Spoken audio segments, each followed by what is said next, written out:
Okay, I think that we are live. Give me a second to make sure that that's going through. Hi, everyone joining us. If you're joining us live, pop a comment below and say hello. It is currently 5:30 in Seattle, and it's 8:30 in Eastern time and 7:30 in Central time, and oh my gosh, 6:30 in Mountain time. I can see Elaine's watching. I can see that Debbie's watching. Say hello. So I am just going to, hi Elaine, nice to see you here. I can see that we're live. So guys, hello, welcome. I am super excited today because I have a special guest with us. Normally it's just me, myself, and I love bringing special guests into the group. Hi, Lindsay. Hi, Heather. If I'm looking off to the left or the right, depends on which way you're looking at it, I can see that there are a lot of people commenting. For those of you that don't know me, which I'm sure most of you do by now, my name's Dana Kay and I'm your ADHD health practitioner. And I'm so excited to have Kayla here with me today to talk about a very important topic of art therapy for our children. So Kayla is a registered art therapist. She's a licensed mental health counselor and stress and anxiety specialist for families and children. But most importantly, like all of you guys, she's a mother, and a mother of 3. I've got 2, and you know, that's hard, but 3 and even more is even harder. She knows how important it is for children to feel happy, healthy, calm, confident, and connected to themselves and to the world around them. And so we are super excited to have her on here. Her approach really provides families with the tools they need to help their child thrive using art therapy, mindfulness, and a natural lifestyle integration, which is very much about what I talk about as well. You know, when we empower our children to navigate their emotions, support their mental health, and find their inner voice, we provide them with a strong foundation required to flourish in life. I can see lots of people here. We've got Andrea, we've got Cam, Teresa. Guys, hi. I hope you're tuning in, and drop your comments to say hello. But one thing I absolutely love about Kayla is that she is a mother who totally gets it, just like all of us. She speaks from a place of authority because she knows her stuff, but she also speaks with such empathy and encouragement because as a mother, she understands the challenges that come with parenting. Welcome, Kayla. How are you? I'm doing well. Thank you. What a wonderful introduction. I'm so excited to be here with all of you today. I am too. And interestingly, Kayla actually lives not too far from me in Seattle. So she's not too far away. And we were just talking about how beautiful the weather was in today in Seattle. So I can see Diana and Jasmine. Hi, Jasmine. I have so many questions for you, Kayla, and I hope that we can fit them all in. So we're going to dive right in. But I'm just going to say to the guys on the Facebook group, if you have questions, we will get to them. So you can pop those questions in here, and I'm going to be looking to the left to make sure that I grab them all, but I'm going to dive right in because I want to make sure that we get the most out of Kayla in our group. So Kayla, just before we get started and asking any questions, do you have anything to say before I dive in and ask you questions? Just that I'm super excited to be here. I love how our methods are so intertwined, and yet we each have our own niche within that. And so I love it. I'm so grateful to be here and excited to talk with your community about what I'm super passionate about. And definitely. And I can't wait to hear about this as well. And because this is one thing that I don't know a huge amount about. So having someone like you come in to the community is just so amazing and going to be beneficial for everyone. So let's dive in. I'm going to start with the basics. Like, what is art therapy, and what makes it more beneficial than the traditional talk therapy? Like, we know that there's that talk therapy that everyone says kids with ADHD would benefit from therapy, but what's the difference? What makes it more beneficial? Right. What I absolutely love about art therapy is that it breaks down any of those verbal barriers that kids might have And it actually becomes its own form of a language using lines, shapes, and colors. And it is one of the most effective tools to help kids actually express their emotions. And I really love that it's actually an integrative mental health profession, and it combines that understanding of human development along with the psychological theories. I know so many parents come to me like, I was told to do CBT, and I know immediately if I get a referral that's like, do you do CBT? I know that it's coming from a physician. And so it's intertwined with all of that using the creative process as well.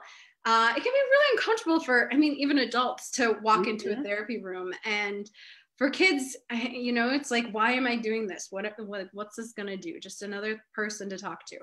And it really breaks down that wall and that barrier, and it allows them to have a space. And so within art therapy, we utilize many forms of art materials. We use drawing and painting, clay. You can even do photography and go into nature and use like different nature pieces, collage, sculpture, textiles. We kind of really dive in, so we're not set on something, so we can really find something for each child, which is great because sometimes you go to therapists and they use the same approach, but like, as I know, every child's different. Every child is a bio individual, and it's the same with nutrition. It's the same with looking at functional lab work. You really get to know what is going on inside that child's body, and that's fantastic that you actually get to tailor it to what works for them. Absolutely. Yeah, it's really fantastic. And art therapy it's really great for helping them to build those vital social skills and the confidence, behavioral skills. And we'll talk more about that as we move through this, along with reducing that stress and anxiety that is really important for kids. Great. How do you, and I'm just going to go on a little bit of a tangent here. How do you sort of what's the first thing you do when they walk into your office? How do you determine what's the way for them? How does that all work? Right. Yeah, I'm definitely client-centered. And so my approach, it's kind of shifted a couple of years ago. Before the pandemic, I switched it to all online. I work with so many families, and it just seemed to be the easiest way, especially in a big city. It's just added so much time and transportation. And so I've been online, and so parents are like, well, really, how do we do this if it's in my home? So it's kind of shifted a little bit, but not really. I just make sure that they have the supplies. One of my favorite ways to start with kids is with a directive, which I'm going to be sharing with your community today, is the volcano of emotions. And that one is just fantastic because kids love to use their hands, and they don't feel like they're put on the spot with talking.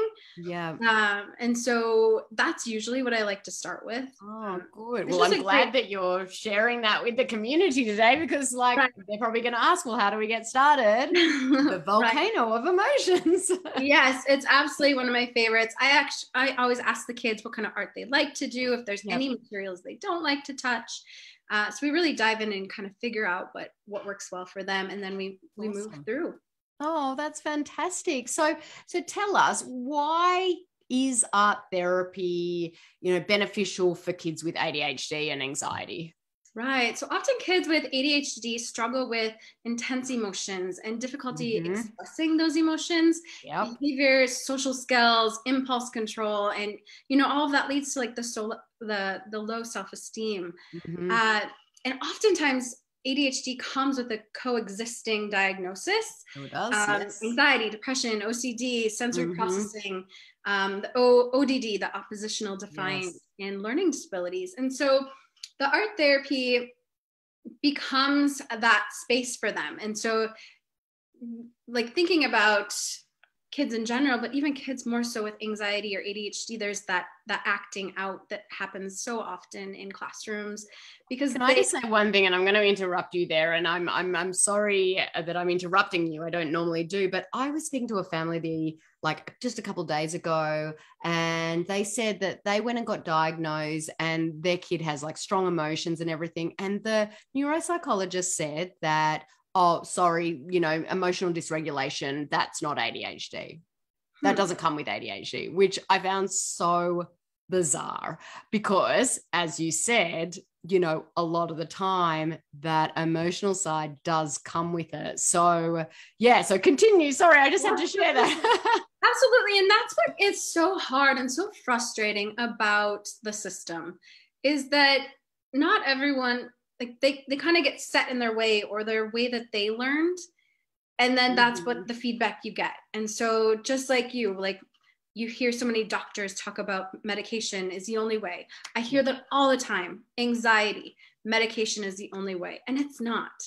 And it's a broken system. And so that's why you and I are here. We're empowering these choices. Preaching to the choir here.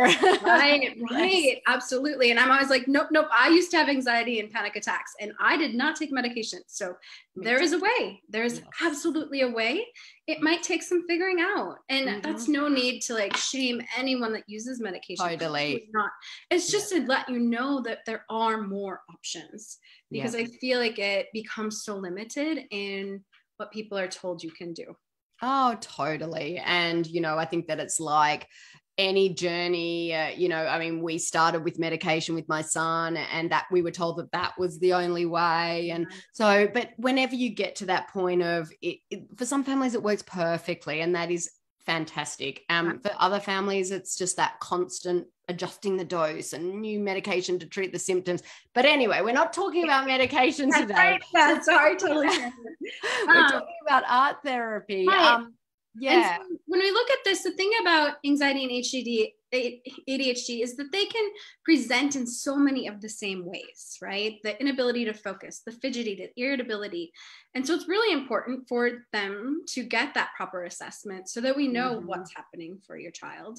And with all of that being said, using art therapy allows the child with ADHD and or anxiety to channel their stress and their overwhelming emotions and energy without having to engage any of that verbal communication or have that breakdown of communication, which often leads to more of that rage and that outburst of like, no one gets me, you don't understand. 1,000%. Right. I love it. I love it. So like, what do I do now? And there's just that breakdown. And so using the art therapy allows for that nonverbal expression to actually tap into another area of the brain. And we can use this to lessen stress and further provides different outlets so that we can reduce those behavioral difficulties. Yep. And furthermore, they learn new tools for their toolbox so that they become equipped with the skills that help them to feel confident, and they learn how to navigate their emotions and support their overall emotional and mental health in that way. And so I love it. I love it. And it's all about getting all of those tools.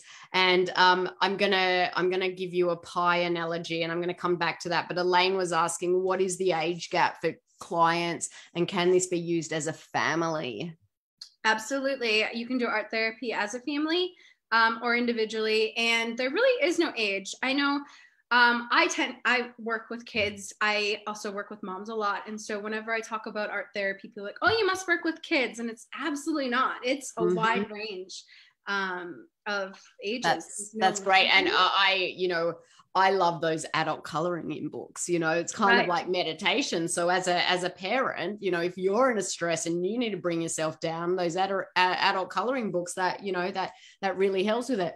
I'm going to use this pie analogy and, you know, and then we'll move on. But, you know, what I normally say to families is that what we're trying to do for our children is we, you know, I liken them to a pie, and we're trying to bake a really good pie. It doesn't need to be the best pie. It doesn't need to be the most amazing pie. It just needs to be a really good pie, and the pie that is going to be good for us. And, you know, pies, you need to have different ingredients. And so, you know, it is about the nutrition. It is about helping them with those tools to express their emotions through art therapy. It might be, you know, a bit of chiropractic care. It might be finding what's going on in the inner body to reduce that inflammation. So definitely one of the ingredients in the pie is that art therapy. So in what ways can art therapy sort of calm the nervous system and increase focus? Right. So when we think about art therapy, it can actually increase the attention span and the focus because the child becomes immersed in something, right? Yes. So often I was an elementary art teacher before I became a therapist. Awesome. And I would be teaching and I'd have no clue of kids' diagnosis. And because I had 600 students that I'd see every week. Yeah. And so I'd have no clue. And all of a sudden teachers or parents would be asking me and I'm like, I don't see any symptoms. Like, but I also wasn't a therapist, but I wasn't seeing any of the issues that they were talking about in the classroom because they came and the kids were so engaged and immersed in the process. Amazing. And so there's also, I've worked with a child who had autism and ADHD, and he had this ability that he could sit and sculpt, and he would sculpt animals, not looking at them. The entire time he would give me eye contact and talk, and just using that ability to use the material to kind of channel that stress into that and the anxiety, the fidgeting, right into that. And he had no problems carrying on a conversation. And so it can be really powerful, but it takes a little bit of time of figuring out what works for each person. Yeah. And then when we think about calming our nervous system, right, is studies show that actually within 45 minutes of making art, our body starts to release serotonin, which is the feel-good hormone that we want, right? We want it naturally. Yes. And so just the art making process in itself can do that. That's why when you talk about the coloring books, it does that. So those are a little different. Like we don't use those in our therapy, but they are a form of, stress reduction and therapeutic use. So in other ways, like I said, like squeezing or pounding. And so kids can reduce their stress by squeezing or pounding a piece of clay. Mm-hmm. Both these actions can actually dissipate. When we think about, sometimes kids are like, or they hug a friend too tight, or they're jumping all over you. And this allows, or even the hitting or the kicking or throwing when they get frustrated, the pounding of clay or the manipulating of it allows for that energy that they're wanting to get out, that feeling, that movement out of the body in a socially appropriate way, in a way that's physically safe for them and others. And so it's really powerful when they learn that, oh, cool, I've got something to move out of me. Because so often they're not wanting to squeeze their friends. No, just like a toddler's not wanting to bite somebody. It's just they get it all stuck in them. And they need to get it out some way. And so the clay works for that. The other part of clay is that it can be we work all in metaphors. Yeah. And so you think about pounding down clay and having it feel broken. And thinking about a child on a day when they had a really bad day at school, something didn't happen right with a friend, and we can use the clay to kind of rebuild, right? We let that emotion out, we show what happened, and then we rebuild, much like in a relationship, right? It takes time to practice to rebuild that relationship.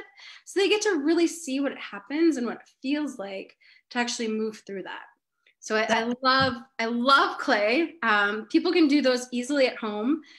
With modeling clay. That's awesome. I think that just the to come home from school just to de-stress, also just to do some clay for 10 minutes would be amazing. Can I just say that I love the fact that when you were an art teacher at school, you didn't see the behavioral problems. That tells me that maybe the schooling system needs to change, because I would say that a lot of kids with ADHD, they could thrive in so many different environments, but when you put them literally in a chair all day long where they're not able to express themselves, that's when things go wrong. They might not be bad kids. They might not have these behavioral issues, but they're being put into this little box.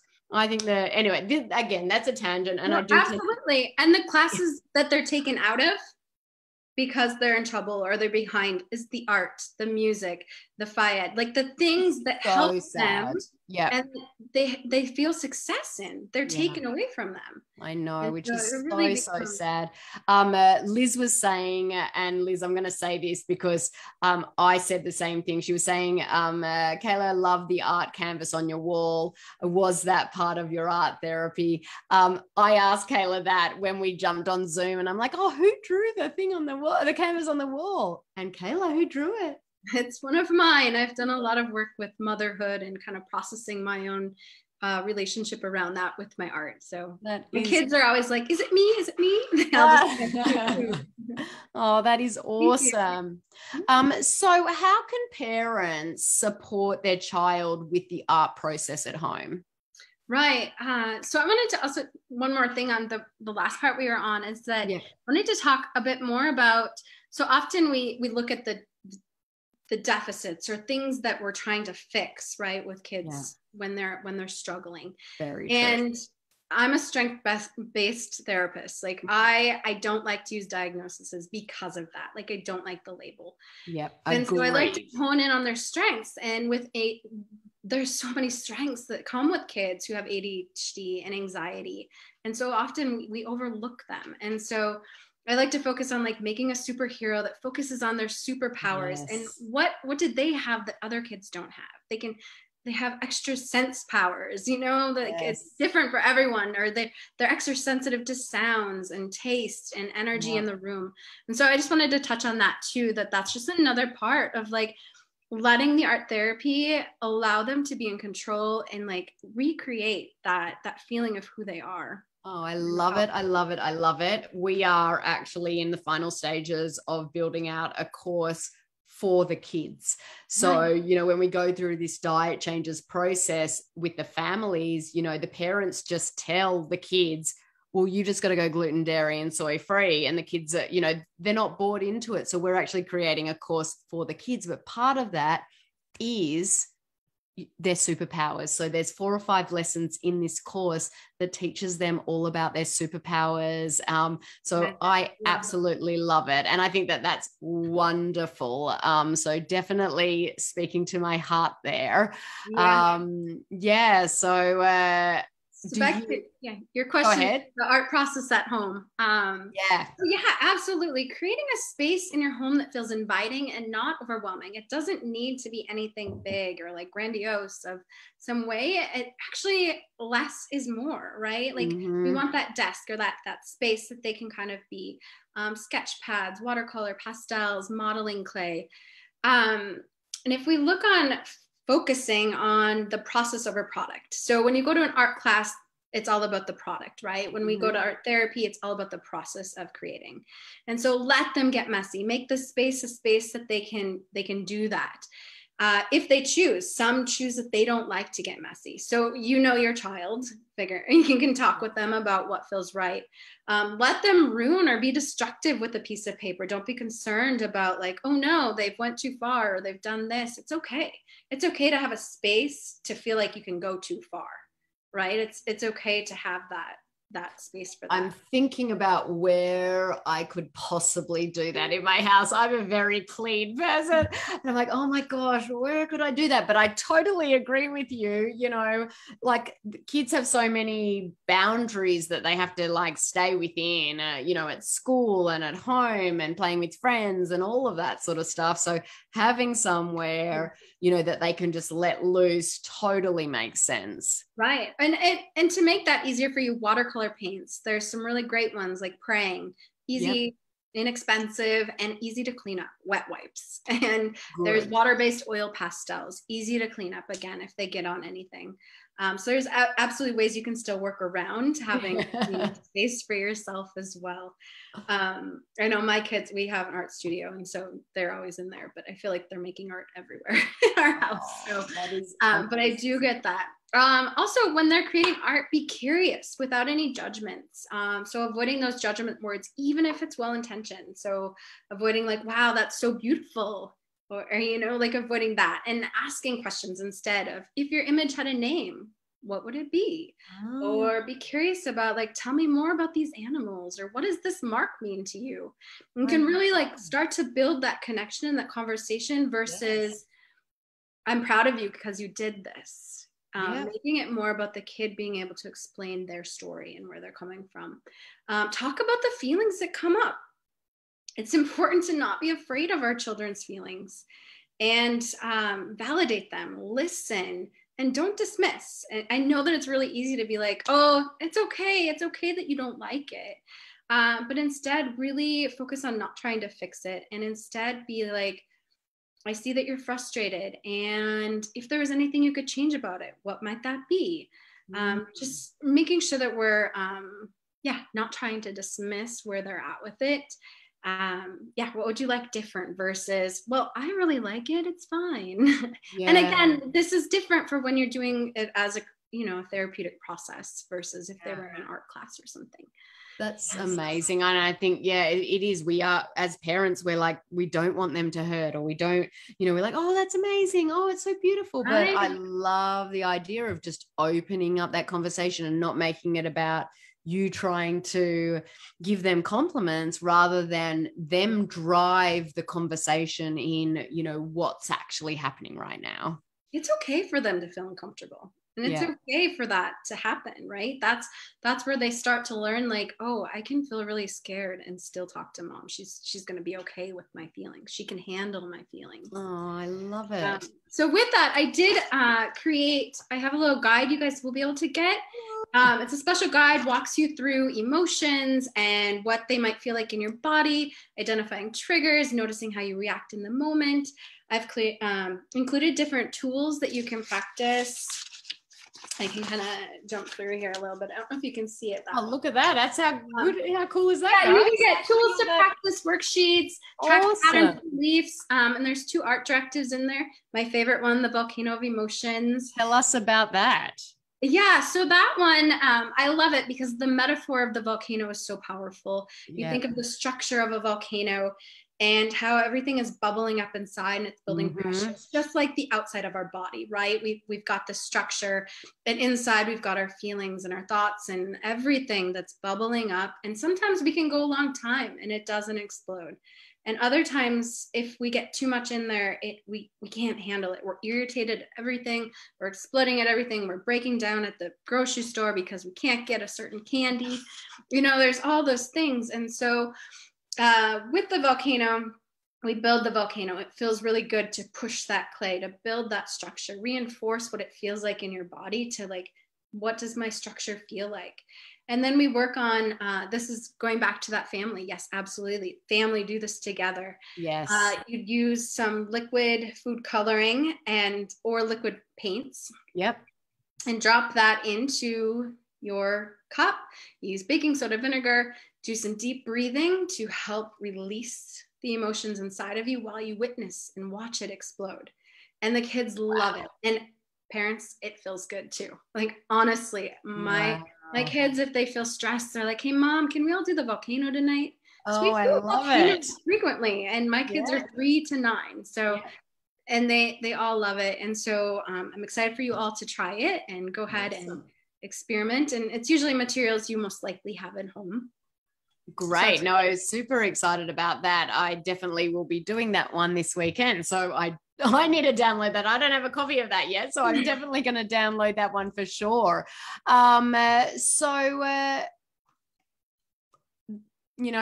wants to download that, we'll put a link for that afterwards. But how would someone sort of find an art therapist? Would it be sort of the same as going to any therapist or who says they use art and play in their work? What would you look for? Right. No, it's not the same. It's not the same at all. Okay. Our therapists are specifically trained in using the art materials, learning those metaphors, learning what's safe for different people and populations to be using.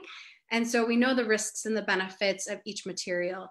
And so it's really important. Yes, absolutely. Talk therapists will use materials. They will use drawing and paper, and because that's a way to connect with kids, right? But it's not art therapy. It's different in a lot of ways. And so just making sure, if you're going to find an art therapist, you can go to the American Art Therapy Association. And on there, you'll be able to find, you can locate and search different art therapists near you. So some art therapists like me have our dual degree. We are both mental health counselors and art therapists. We get both when we go to school. This benefits it's a specialist degree, is it, to actually get to become an art therapist? Right. It's a whole other master's degree. Okay, great. Yeah. And so going to that website will help you get anyone that's registered. And also thinking about insurance, if you're choosing to use insurance. I know insurance can be tricky, but generally finding someone who is a mental health counselor, then you'll be covered because they can use all of that. Sometimes they won't cover art therapists. Yeah. Oh, that's a shame. Oh, don't even get me started about talking about insurance right now. Right. Totally. Okay, well that's good, because I was like, do we just Google art therapists in the area, or do we go to somewhere? So I think that, going to that, so it was the art therapist. American Art Therapy Association. Okay, fantastic. I think that's great. Great. Great. So I think right now I want to actually jump to questions in the Facebook group. We've had quite a few questions. So I can see Shital, she was saying, does playing Lego qualify? So Legos is not necessarily art therapy, but it can be in a way, right? You're doing sculptures. So yes, it can be. I mean, yes and no, right? Yes. I find that it can be a really powerful way. It incorporates play as well, imagination. I've done I know a lot of kids I work with are really into Minecraft. And so we'll do that. We like to kind of pull it out a little bit more, and sometimes maybe making the spaces, but then also with the Legos, but then also using some clay people and like kind of integrating more than just the Legos as well. Great. So maybe would that be more like play therapy? Jasmine sort of said, would that be more like play therapy is with Legos, or? Yeah, I mean, as an art therapist, I would still use it, but it's not. I don't think it needs to be classified necessarily. Yeah. Okay. It might be the way to work with that child, right? And figuring out how we're going to build different structures. And you could absolutely build bridges and talk about like, here I am, this is where I want to go. There's absolutely ways to work with the metaphors with kids with that. For sure. So if you actually like direct what they're going to build with the Lego, right, then start talking about that in terms of metaphors, I can see how that can work for sure. Right. And yes, just not necessarily like putting together a Lego set that they already have in a way that, like they're following the step by step, but in a way that we can make the Legos be our sculpture pieces that we're using. Yes, absolutely. Good. Debbie, this will be available on repay because her internet is horrible and she keeps losing out. Diana was saying, I was going to ask if Kayla does art therapy at a distance for my son who has ADHD. I do. I do this in a way that, if you live in Washington, I can work with anyone virtually as an art therapist, mental health counselor. Otherwise, the way that I work is through my program, the Emotionally Empowered Family System. That is the program that we use, nutrition, much like Donna uses in her program. And then we also use art therapy. Parents and families learn how to use the whole process together, along with getting the expert support from me along the way. Fantastic. Carla is asking, how can I engage my child art without him feeling pressure to do it? That's a good question, Carla. Right.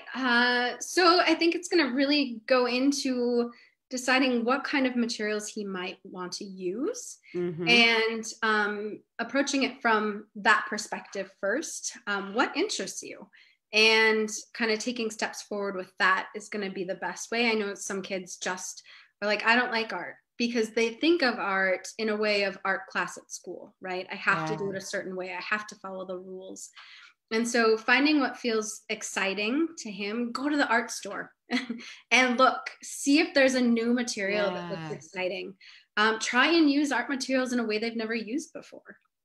You can try and paint with your feet, like between your toes, or, like do something that's a little different, right? That makes it feel not as scary of like, especially around that 4th, 5th, 6th grade age, kids are like, nope, I can't draw. There's this idea of we need to make it real.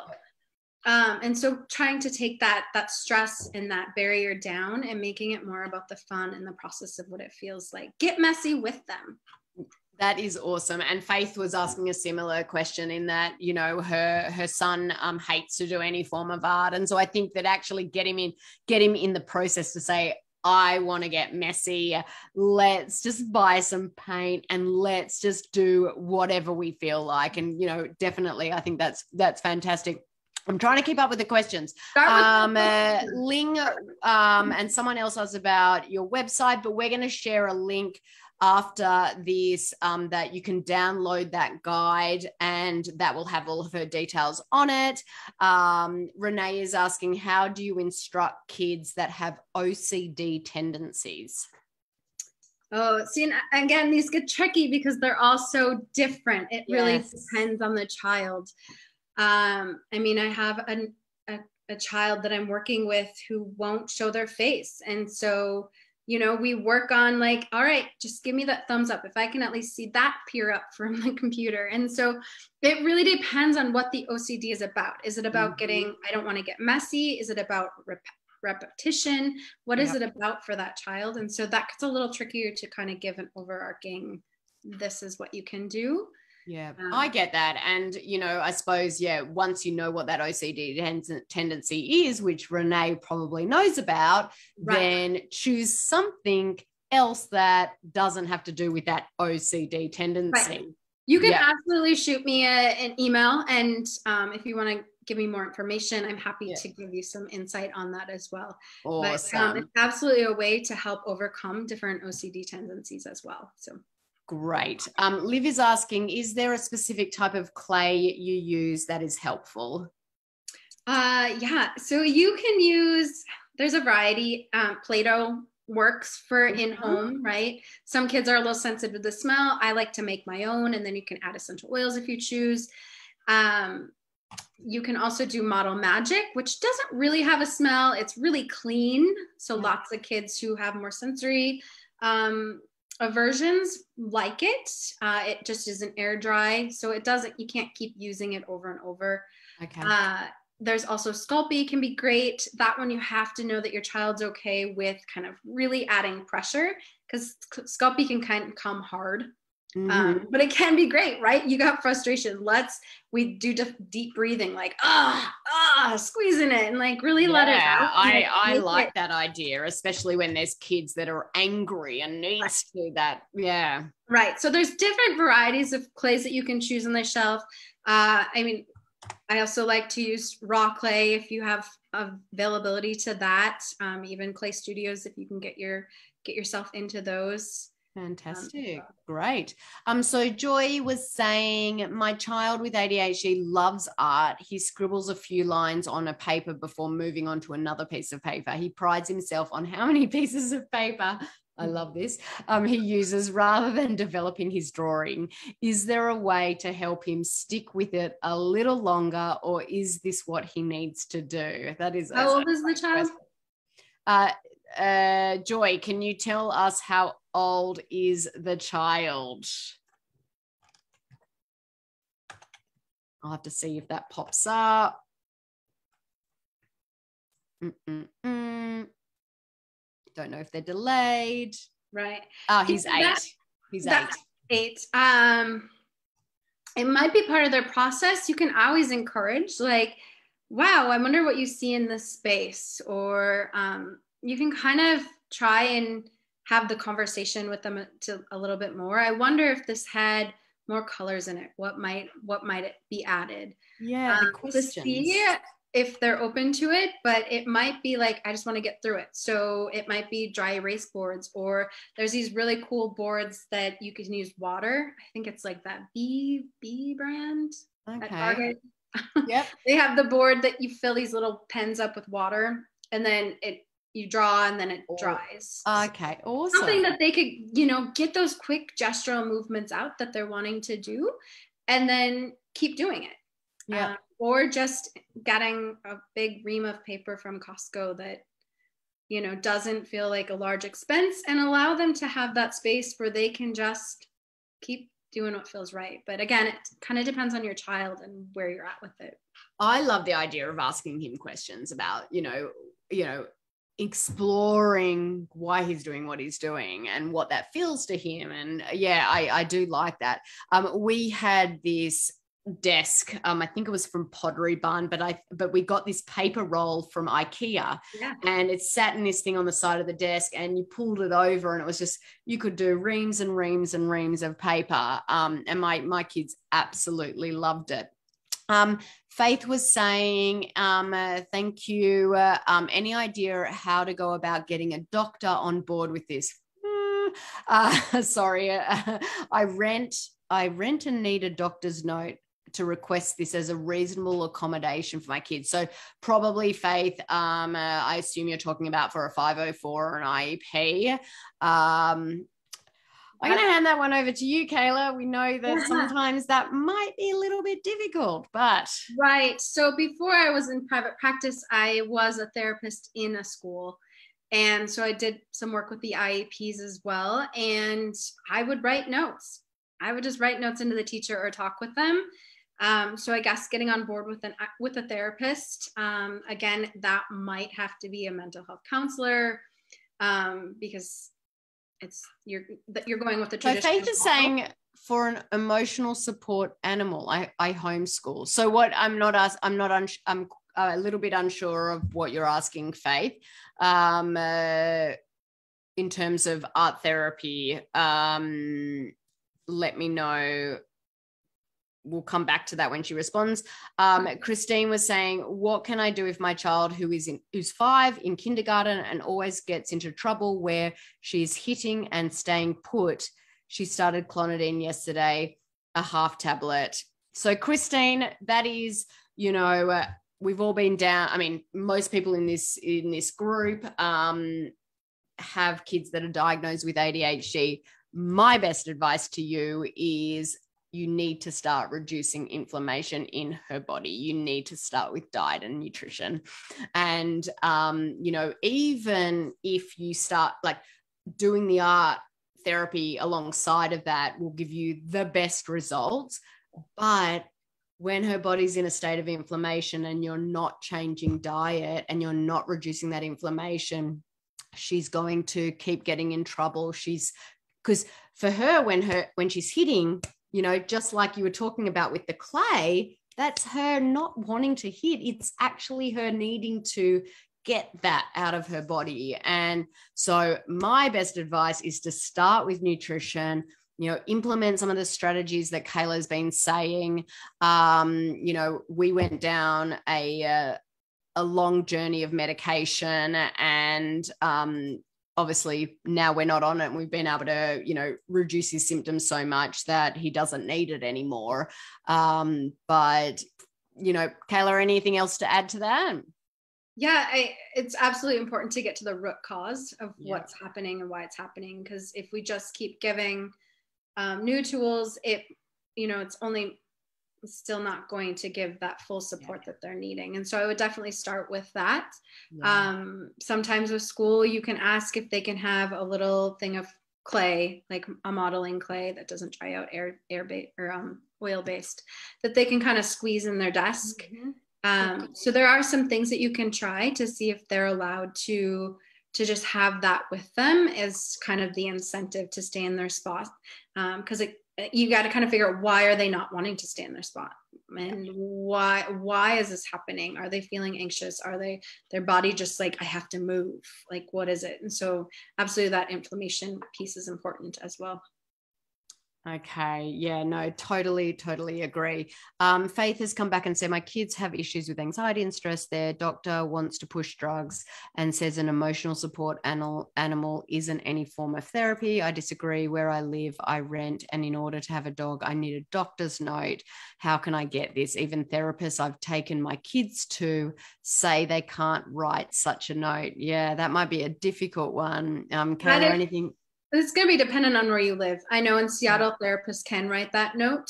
But again, it depends if your landlord is wanting a therapist, or if they can state, I need a doctor. And unfortunately, we live in a traditional medical model that doctors overpower most of us. So yeah, I know that's hard. Faith, hope that you are able to find someone that can write that for you.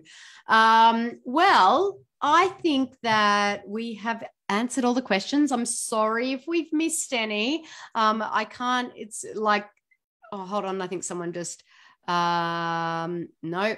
So, what Kayla's going to do is she'll come back in and see if there's any of those questions that she'll miss, and she'll pop those answers in there. But Kayla, I have to say, this was awesome. Thanks. Seriously awesome. Yeah. Thank you so much for joining me. I think I can literally say on behalf of everyone here that we've gleaned so much information from you about art therapy for children. If anyone listening today needs some additional support, you can definitely reach out to Kayla using the links that we provide for you in the comments below. But Kayla, thank you so much. It was a pleasure. Thanks for joining us. Yeah, thank you so much for having me. And yeah, absolutely send me any questions. I'll see how I can help the best I can. Fantastic, guys. Well, I hope you all have a wonderful, wonderful evening, and we will talk to you soon. Take care. Bye.